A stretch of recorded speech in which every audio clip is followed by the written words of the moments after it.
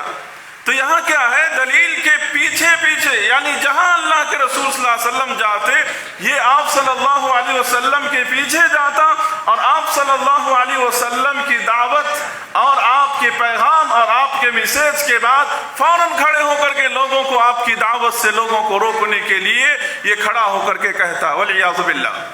اللہ کے رسول صلی اللہ علیہ وسلم کی اتباع میں دنیا اور آخرت کی کامیابی اللہ تبارک و تعالیٰ نے مضمر رکھی ہے۔ اللہ تبارک و تعالیٰ نے دنیا اور آخرت کی ساری کامیابی اللہ کے رسول صلی اللہ علیہ وسلم کی اتباع کے اندر ہے۔ اگر کوئی آدمی اللہ کے رسول صلی اللہ علیہ وسلم کی پیروی اور اتباع نہ کرے تو ایسی صورت میں اس کی زندگی کبھی کامیاب نہیں ہو سکتی، کبھی بھی کامیاب نہیں ہو سکتا وہ انسان۔ لہذا اللہ تبارک و تعالیٰ نے کہا الذین یتبعون الرسول، کہ جو رسول تمہارے درمیان بھیجا گیا ہے اس رسول کی تمہیں پیروی کرنی ہے، اس رسول کی تمہیں اتباع کرنی ہے۔ اور یہ رسول کیوں تمہارے درمیان بھیجے گئے ہیں؟ بھیجنے کا مقصد اللہ رب العالمین نے اس رسول کی پیروی کے لیے تمہارے درمیان بیان کیا کہ تم نے اپنے اوپر جو بہت سارے رسم و رواج کی شکل میں بوجھ اپنے اوپر تم نے ڈال لیا ہے، رسم و رواج کا جو بوجھ تم نے اپنے اوپر ڈال لیا ہے اس بوجھ کو اتارنے کے لیے رسول تمہارے درمیان آیا ہے۔ تم نے اپنے پیڑ کے اندر جو بہت ساری بیڑیاں ڈال لی ہیں اس بیڑیوں کو ختم کرنے کے لیے یہ رسول تمہارے درمیان آیا ہے۔ میرے بھائیو، یہود و نصارہ کو دیکھیں، اللہ تعالیٰ نے ان کو کتاب دیا تورات اور انجیل کی شکل میں یہود و نصارہ کو، لیکن انہوں نے تورات اور انجیل کو چھوڑ کر کے کس قدر ان کے اندر گمراہی اور ضلالت تھی۔ مشرکین مکہ کے اندر کیسی کیسی آباء و اجداد کا رسم و رواج تھا، اسی طرح سے آج اس امت کے اندر وہ لوگ جو کلمات تو پڑھتے ہیں لیکن بدعت و خرافات کے اس دلدل میں جو لوگ پھنسے ہوئے ہیں ان کے اندر دیکھیے کہ کیسے کیسے رسم و رواج ہیں جن کا شریعت سے، دین سے کوئی تعلق نہیں، اور وہ کہتے ہیں کہ ہم اتباع رسول میں یہ کام کر رہے ہیں، ہم اتباع رسول میں ان تمام چیزوں کو فالو کر رہے ہیں۔ جیسے کہ ان کے درمیان قبر پرستی، ان کے درمیان نظر و نیاز غیر اللہ کے لیے، ان کے درمیان یہ چلا، یہ دسواں، یہ برسی، یہ تمام کی تمام چیزیں، یہ ان تمام چیزوں کو جو شریعت کے پاس اس کی کوئی حیثیت نہیں ہے، اور وہ یہ سمجھ کر کے اجر و ثواب کے نبی کے نقش قدم پر ہم چل کر کے اس کام کو انجام دے رہے ہیں، جبکہ اللہ تعالیٰ نے ان تمام چیزوں کا رد کرتے ہوئے کہا کہ ان تمام بوجھ کو جو تم نے رسم و رواج کی شکل میں اپنے اوپر تم نے ڈال لیا ہے، اس رسم و رواج کو یہ نبی ختم کرنے کے لیے آیا، ان تمام چیزوں کو تمہارے درمیان سے اس کا صفایا کرنے کے لیے آیا ہے۔ لہذا اتباع رسول صلی اللہ علیہ وسلم کے بغیر انسان کی زندگی کامیاب نہیں ہو سکتی ہے۔ اب اتباع رسول کے ساتھ ساتھ اللہ کے رسول صلی اللہ علیہ وسلم کی ایک آدمی ہے جو مدد تو کرتا ہے، دین کے تعلق سے اچھا خیال تو رکھتا ہے، دین کے تعلق سے اچھی باتیں تو کرتا ہے، نبی کے تعلق سے آپ کی مدد کے لیے کھڑا تو ہوتا ہے، لیکن آپ کے اوپر ایمان نہیں لاتا ہے۔ اس کا اچھا بول لینا، آپ کی مدد کر دینا، آپ کی دین کی مدد کر دینا اور ایمان نہ لانا، یہ بھی اس کو کچھ فائدہ نہیں پہنچائے گا، یہ چیز بھی اس کو کچھ فائدہ نہیں پہنچائے گا۔ آپ دیکھیے کتنے ایسے نان مسلمس ہیں جنہوں نے نبی کریم صلی اللہ علیہ وسلم کی شخصیت پر کتنی کتابیں لکھی ہیں، انہوں نے اللہ کے رسول صلی اللہ علیہ وسلم کے بارے میں انہوں نے کتنے اچھے اچھے جملے لکھے ہیں، سینٹنس لکھے ہیں۔ اللہ کے رسول صلی اللہ علیہ وسلم کو انہوں نے صادق امین کہا، دنیا کا سب سے گریٹ انسان کہا، لیکن اللہ کے رسول کے اوپر ایمان نہیں لائے۔ تو ان کا اس معاملے میں آپ کی تائید کر دینا یہ اس بات کی علامت نہیں کہ کوئی آدمی آپ کی تائید میں اچھے جملے یا اچھی باتیں کہہ دے لیکن ایمان نہ لائے تو وہ کامیاب ہو جائے گا، نہیں، ایمان شرط ہے، ایمان لانے کے بعد ہی تائید جو ہے یہ انسانوں کو فائدہ پہنچائے گی۔ اب دیکھیے کہ اللہ کے رسول صلی اللہ علیہ وسلم کے چچا ابو طالب کس قدر انہوں نے آپ کی مدد کی، کس قدر وہ آپ کے پیچھے پیچھے چلا، لیکن اللہ کے رسول صلی اللہ علیہ وسلم کے اوپر ایمان نہیں لایا۔ ایمان نہ لانے کی وجہ سے آپ کی اس نے کتنی بھی پیروی کی، کتنی بھی حمایت کی، کتنی بھی مدد کی آپ صلی اللہ علیہ وسلم کی، کوئی چیز اس کو فائدہ نہیں پہنچایا۔ تو ضروری یہ ہے کہ آج بہت سارے لوگ ایسے ہیں جو سنت کو جانتے ہیں، اتباع رسول کیا چیز ہے ان چیزوں کو جانتے ہیں، لیکن زبانی دعوے تو ان کے ہوتے ہیں، لیکن اپنے ائمہ یا اپنے مسالک کے درمیان جو وہ پھنسے ہوئے ہیں ان چیزوں سے وہ باہر نہیں آتے، ان چیزوں سے وہ باہر نہیں نکلتے۔ لہذا جب اللہ کے رسول صلی اللہ علیہ وسلم اس دنیا سے گئے تو اللہ کے رسول صلی اللہ علیہ وسلم نے اپنی امت کو اس بات کے تعلق سے آگاہ کر دیا کہ میں اس دنیا سے جا رہا ہوں، لیکن تمہاری اتباع کے لیے، تمہاری کامیابی کے لیے میں تمہارے درمیان دو چیزوں کو چھوڑ کر کے جا رہا ہوں۔ حضرت ابو ہریرہ رضی اللہ عنہ راوی حدیث ہیں، بیان کرتے ہیں کہ اللہ کے رسول صلی اللہ علیہ وسلم نے ارشاد فرمایا، انی قد ترکت فیکم امرین، لوگوں میں تمہارے درمیان دو چیزوں کو چھوڑ کر کے جا رہا ہوں، کتاب اللہ و سنتی، یعنی تمہارے درمیان اللہ کی کتاب اور دوسرا میری سنت ہے۔ اگر تم ان چیزوں کو مضبوطی کے ساتھ پکڑ کر کے رکھو گے، مضبوطی کے ساتھ تھام کر کے رکھو گے تو دنیا کے اندر تم نہ گمراہ ہو سکتے ہو، نہ کوئی قوم تمہیں ذلیل و رسوا کر سکتی ہے، بلکہ تم ہمیشہ کامیاب اور کامران رہو گے دنیا اور آخرت کے اندر۔ اب اللہ کے رسول صلی اللہ علیہ وسلم کی سنت اور آپ صلی اللہ علیہ وسلم کو اللہ نے جو کتاب دی یعنی قرآن مجید، جسے اللہ تبارک و تعالیٰ نے کہا وَاتَّبَعُوا النُّورَ الَّذِي، یہ قرآن مجید جو نور سے تعبیر کیا گیا ہے، کتاب اللہ کو جو نور سے تعبیر کیا گیا ہے، یعنی سنت رسول اور قرآن مجید، ان دونوں چیزوں کو انسان الگ نہیں کر سکتا ہے، ان دونوں چیزوں کو الگ نہیں کر سکتا ہے۔ یہ بات کیوں کہہ رہا ہوں؟ یہ بات اس لیے کہہ رہا ہوں کہ آج بہت سارے لوگ ایسے ذہن کے اس دنیا کے اندر پہلے بھی تھے، آج بھی پیدا ہو چکے ہیں اور ہیں، جو لوگوں کے درمیان گمراہی پروسنے کا کام کر رہے ہیں۔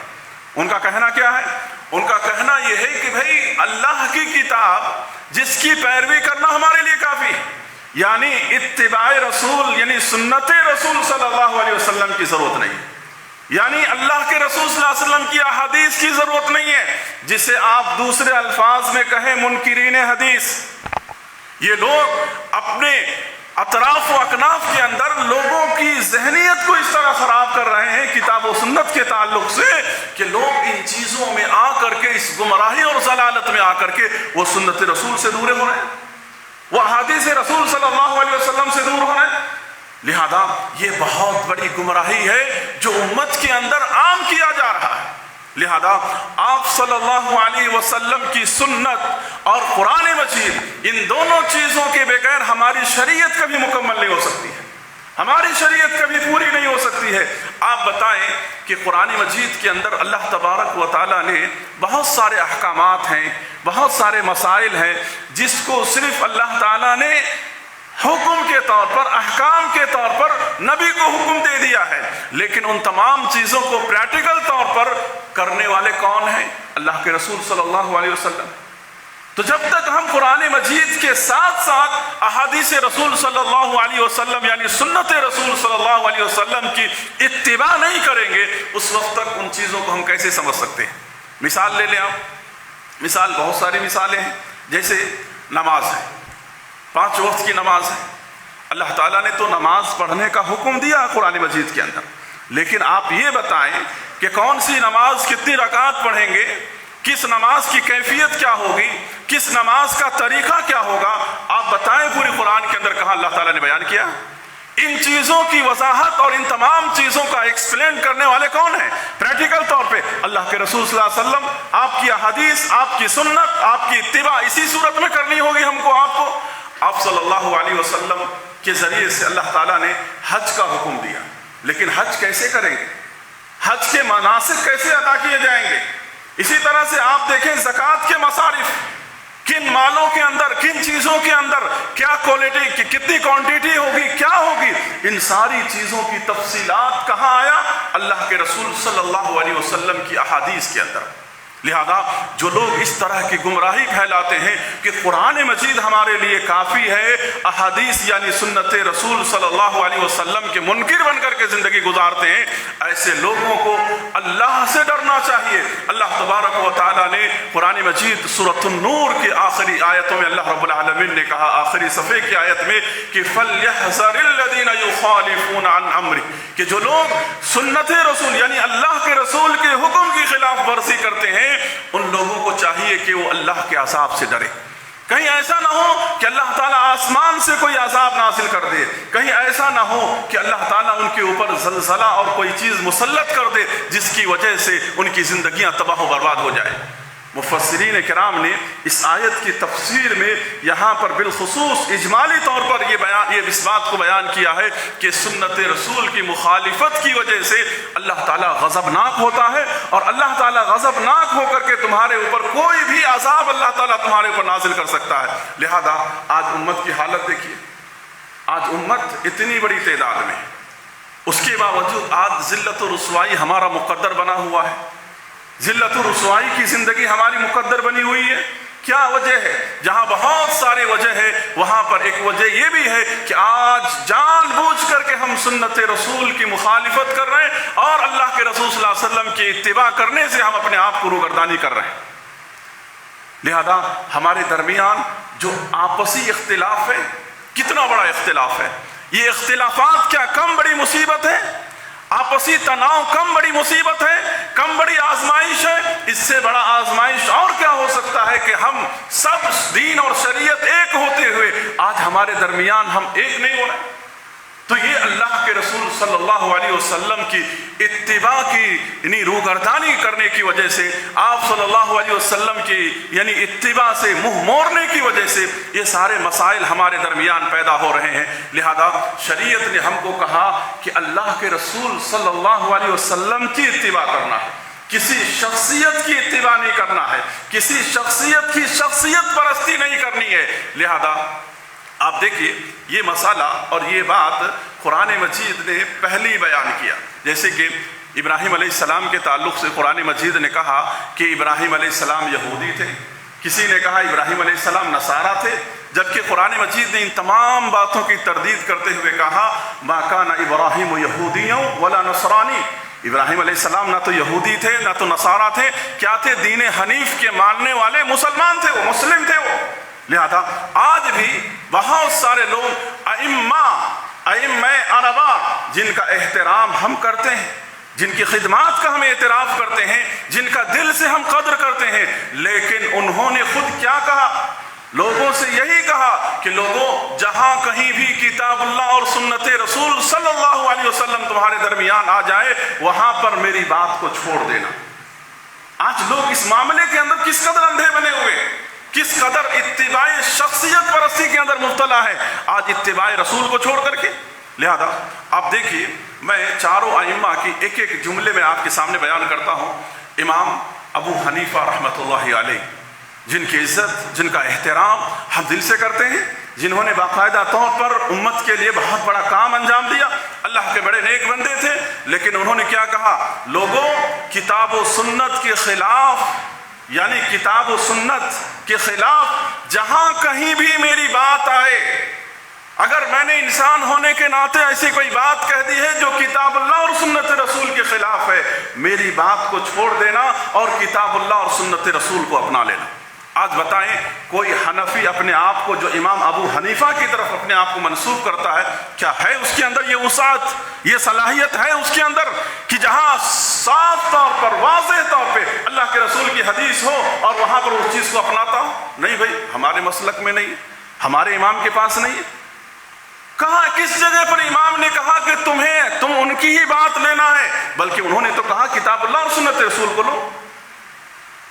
دیکھیے آپ، امام شافعی رحمۃ اللہ علیہ، امام شافعی رحمۃ اللہ علیہ فرماتے ہیں، کہتے ہیں کہ نبی کی سنت واضح ہو جانے کے بعد، یہ میرے جملے نہیں ہیں، یہ امام شافعی کے جملے ہیں، بیان کرتے ہیں کہ نبی کی سنت واضح ہو جانے کے بعد گرچہ سارے لوگ ایک طرف ہو جائیں، لیکن نبی کی سنت کو تم اپنانا، نبی کی سنت کو تم لینا۔ یعنی نبی کی سنت کی مخالفت کرنے والے لوگ کتنی بڑی تعداد میں بھی آ جائے، اس تعداد کو تمہیں نہیں دیکھنا ہے، دیکھنا کس چیز کو ہے؟ سنت رسول صلی اللہ علیہ وسلم کو دیکھنا ہے، اس کی اتباع تمہیں کرنا ہے۔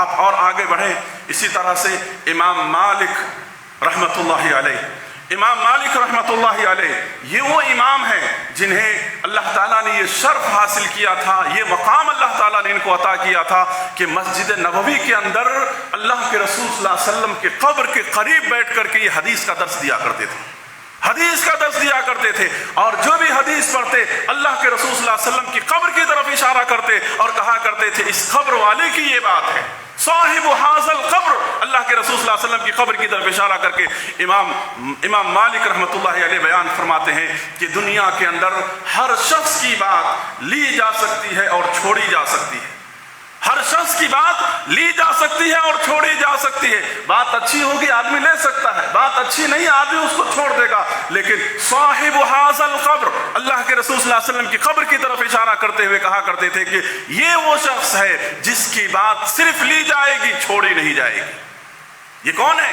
امام مالک رحمۃ اللہ علیہ، جو مالکی ہیں۔ کیا اللہ کے رسول صلی اللہ علیہ وسلم کی سنت واضح ہو جانے کے بعد، آپ کا حکم آ جانے کے بعد، آپ کی سنت آنے کے باوجود کیا وہ اس پہ عمل کرتے ہیں؟ حقیقی اپنے آپ کو مالکی کہلانے کے لائق ہیں کیا وہ؟ تو لہذا امام احمد بن حنبل رحمۃ اللہ علیہ، جن کو امام اہل السنہ کہا جاتا ہے، امام احمد بن حنبل رحمۃ اللہ علیہ کہتے ہیں کہ مجھے تعجب ہوتا ہے ان لوگوں پر، یہ ان کے جملے ہیں، یہ کہتے ہیں کہ مجھے تعجب ہوتا ہے ان لوگوں پر کہ جو لوگ اللہ اور اس کے رسول صلی اللہ علیہ وسلم کی سنت اور تعلیمات کو جاننے کے باوجود اس کی مخالفت کرتے ہیں، جبکہ اللہ تعالیٰ نے قرآن مجید کے اندر بیان کر دیا فَلْيَحْذَرِ الَّذِينَ يُخَالِفُونَ عَنْ أَمْرِهِ، کہ جو لوگ اللہ کے رسول صلی اللہ علیہ وسلم کی مخالفت کرتے ہیں کسی معاملے میں، تو ان کے اوپر اللہ کا عذاب آ جائے، مجھے اس بات کا ڈر ہے۔ اندازہ کیجئے میرے بھائیوں، یہ چاروں ائمہ کی میں نے آپ کے سامنے بات بیان کی، اور اس سے بڑھ کر کے آگے شیخ عبد القادر جیلانی رحمۃ اللہ علیہ، جن کے بہت سارے لوگ مرید ہیں، جن کی طرف بہت ساری من گھڑت اور موضوع روایات اور باتیں ان کی طرف منسوب قصے کہانی بیان کرتے ہیں، اللہ کے نیک بندے ضرور تھے۔ یعنی انہوں نے کیا کہا؟ انہوں نے یہی کہا کہ لوگوں، تمہیں جہاں کہیں بھی اللہ اور اس کے رسول صلی اللہ علیہ وسلم کی باتوں کا حوالہ دیا جائے، ان باتوں کو لے لو اور بکواس اور بیہودہ باتوں کی طرف تم دھیان نہیں دینا۔ یہ کون کہنے والے ہیں؟ یہ شیخ عبد القادر جیلانی رحمۃ اللہ علیہ، جنہوں نے اپنی کتاب کے اندر ان باتوں کو نقل کیا ہے۔ میرے بھائیوں، ہم کہاں جا رہے ہیں؟ کس رخ پر ہم جا رہے ہیں؟ کس چیز کا ہم اختلاف کر رہے ہیں؟ جن ائمہ کی طرف ہم اپنے آپ کو منسوب کرتے ہیں، حقیقت میں اگر تم ان کے بھی نقش قدم پر چلنے والے بن جاؤ تو تم سنت رسول کو پالو گے۔ لیکن ضرورت اس بات کی ہے کہ اپنی ذہنیت کو، اپنے آباء و اجداد کی جو فکر ہمارے دلوں و دماغ کے اندر بیٹھی ہوئے، ان چیزوں کو پہلے نکالنا ہوگا، ان تمام چیزوں کو ختم کرنا ہوگا۔ لہذا اولیاء اور بزرگوں کی بزرگی، شخصیت پرست، ان تمام چیزوں سے شریعت نے منع کیا ہے اور کہا کہ اللہ اور اس کے رسول صلی اللہ علیہ وسلم جب تمہیں بلاتے ہیں تو ان کی بلاوے پر، ان کے پکار پر تم لبیک کہو۔ کیوں؟ اس لیے کہ اللہ کے رسول صلی اللہ علیہ وسلم تمہیں زندگی دیتے ہیں، زندگی کی طرف بلاتے ہیں۔ اس لیے اللہ کے رسول صلی اللہ علیہ وسلم نے بیان فرمایا کہ جب بندے کے پاس ہدایت آ جاتی ہے اور ہدایت آنے کے باوجود اس کے اندر وہ ٹال مٹول کرنے کی کوشش کرتا ہے، ان باتوں کے اندر وہ اپنے آپ کو منہ موڑنے والا حرکت کرتا ہے، تو اللہ تعالیٰ بندے اور اس انسان کے دلوں کے درمیان حائل ہو جاتا ہے اور وہ ہدایت سے محروم ہو جاتا ہے۔ اس انسان کو کتنا بھی آپ سمجھاؤ، کتنا بھی سمجھاؤ، اس کو بات سمجھ میں نہیں آتی۔ اگر ایسی حالت ہماری ہو رہی ہے تو پھر اللہ سے ہمیں دعا کرنی چاہیے اور اللہ سے ہدایت کی طلب مانگنی چاہیے کہ آج کیوں ہمیں آخرکار ہدایت اور اچھی بات ہمیں سمجھ میں نہیں آ رہی۔ کتنے لوگ ہیں سماج کے اندر، معاشرے کے اندر، آپ دیکھیے، آپ ان کو کتنا بھی سمجھا دو، کتنی بھی باتیں قرآن و حدیث کی کسی بھی طریقے سے، کسی بھی اینگل سے ان کے سامنے رکھ لو، بات ماننے کو تیار نہیں۔ مطلب کیا ہے؟